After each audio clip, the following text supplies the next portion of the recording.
सिरसा डेरा प्रमुख राम रहीम को 40 दिन की पैरोल मिलने के बाद आज सोमवार को 11:45 पर वो जेल से बाहर आ गए हैं और सिरसा डेरे के लिए निकल गए हैं। हमारे साथ तो उनके अनुयायी हैं, उनसे बात करते हैं। कहाँ से आए हो जी? राजस्थान के सर। राजस्थान कहाँ से आए?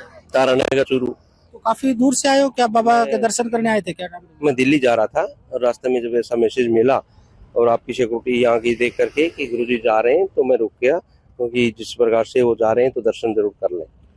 राम रहीम 2017 से यहाँ पर सजा काट रहे हैं, क्या हर बार आते हो आप लोग? काफी बार मैं यहाँ आया हूँ, जब भी दिल्ली रोहतक का प्रोग्राम बनता है तब जाता हूँ। देश एरिया के आसपास जाकर के सजा जरूर करते हैं। तो काफी आस्था है आप लोगों की? हाँ, हम शुरू से ही जुड़े हुए हैं और हमें पूर्ण विश्वास है कि हमारा सतगुरु बिल्कुल निर्दोष है और उन पे जो आरोप लगाए हैं वो भी निराधार है। लेकिन जिस तरह से सीबीआई कोर्ट ने 2017 में 2 साधुओं के रेप के मामले में दोषी करार देते हुए उनको 10-10 यानी 20 साल की सजा सुनाई थी, फिर पत्रकार छत्रपति की हत्या में उम्र कैद की, कहीं ना कहीं कुछ किया होगा, शख्स से सबूत के आधार पर तो सजा दी होगी ना? नहीं, इस प्रकार का कोई भी एविडेंस सतगुरु जी के प्रति है नहीं। और जो बताया जा रहा है कि साधु यौन प्रकरण का मामला है, उसमें किसी प्रकार की फाइल में 164 के बयान भी नहीं है। लेकिन ये तो कानूनी पेज, लेकिन सजा तो जो किसी को मिलती है, कोर्ट देता है, तो कहीं ना कहीं सबूत तो देख कर ही तो सजा मिलती है। तो सबूतों में उनको दोषी मान कर जो भी तो सजा दी गई है ना?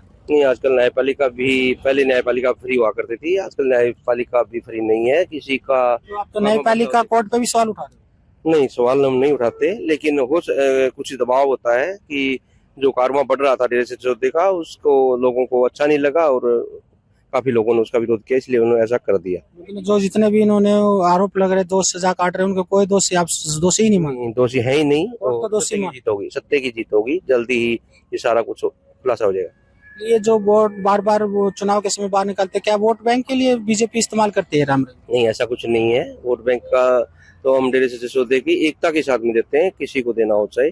ऐसा कुछ नहीं है कि हम बीजेपी को देते हैं, कांग्रेस को देते हैं, हम पार्टी को देते हैं। इस डेरे की तरफ से कभी आया नहीं कि भाई इसको इशारा नहीं आता? इस प्रकार कोई इशारा नहीं किया जाता। और हम ऐसे जो अच्छे लोग होते हैं, जिनमें गंदी आदतें नहीं होती, ऐसे उम्मीदवारों को हम समर्थन करते हैं। लेकिन बीजेपी के लोग मंत्री तो सारे बाबा के चरण नमस्तक हो जाते हैं। देखिए, हर व्यक्ति की भावना होती है, जो शुद्ध विचारों के व्यक्ति होते हैं वो गुरुजी से जुड़ते हैं। लेकिन कहीं ना कहीं जो बाबा को बार बार पैरोल मिलती है, सवाल उठते हैं कि राम रहीम को जहाँ पैरोल मिलती है और दूसरे कैदियों को नहीं मिलती। नहीं, सबको ही जो अधिकार है, जो जेल मैनुअल के हिसाब से उनको दिया जाता है। तो 25 तारीख को बड़ा प्रोग्राम रख रखा है, क्या प्रोग्राम? हाँ, डेरे सिरसा के द्वितीय पातशाही सतनाम सिंह जी महाराज जो थे, उनका जन्मदिन है और बड़ी धूमधाम से मनाया जाता है। और उनके जन्मदिन के ऊपर मानवता भलाई के 172 कार्य डेरे सिरसा की किए जाते हैं, जिसमें ब्लड डोनेशन कैंप लगता है, फ्री आई कैंप लगता है, आंखों का पुतलियां लोगों को चढ़ाई जाती हैं और यहाँ तक कि गुर्दे दान तक का प्रण करते हैं। जो धर्म कांड के बाद इस तरह के कांड करना तो सजा तो मिलती है ना?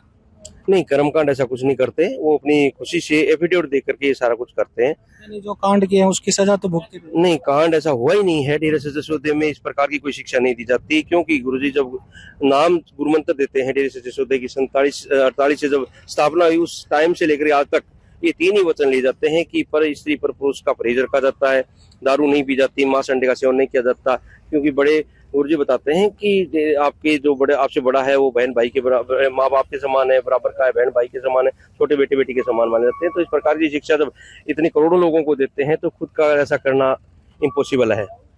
काफी दूर से ये चूरू से राजस्थान से आए हैं राम रहीम के दर्शन करने के लिए, लेकिन राम रहीम को बार बार जो पैरोल फरलो मिलती है उसको लेकर ये सवाल उठता है कि राम रहीम को पैरोल फरलो हरियाणा सरकार क्यों देती है? क्योंकि राम रहीम को लेकर जो पत्रकार छत्रपति के बेटे अंशुल छत्रपति, उन्होंने सवाल उठाया था कि राम रहीम एक हार्ड क्रिमिनल है, उनके ऊपर जो 2 साधुओं का रेप का दोषी करार दिया गया कोर्ट द्वारा, और साथ में जो उनके पिता की जो हत्या के मामले में उम्र की सजा काट रहे हैं, मैनेजर जो थे चरणजीत, उनकी हत्या मामले में भी उनको सजा मिली हुई है। तो कहीं ना कहीं हर बार जो राम रहीम को जिस तरह से पैरोल फरलो मिलती है, सवाल तो लाजमी बनते हैं कि लेकिन जिस तरह से जो हरियाणा सरकार से या मंत्रियों से जब ये सवाल पूछते हैं कि राम रहीम को हरियाणा सरकार द्वारा बार बार पैरोल या फरलो क्यों दी जाती है, तो उनका यही कहता है कि जेल मैनुअल के हिसाब से राम रहीम को पैरोल फरलो मिलती है।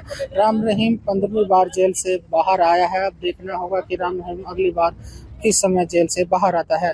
आज तक के लिए रोहतक से मैं सुरेंद्र सिंह। जैसे कि मैं सो रहा हूँ तो पिताजी को जगाना है मुझे, तो वो डायरेक्ट उठाने के बजाय, और हिंसा की परंपरा मेरे यहाँ नहीं थी सौभाग्य से, तो वो क्या करते थे कि उस कमरे में आ जाएंगे या बाहर से गुजरेंगे और चौपाई बोलेंगे, प्रात काल उठ के रघुनाथा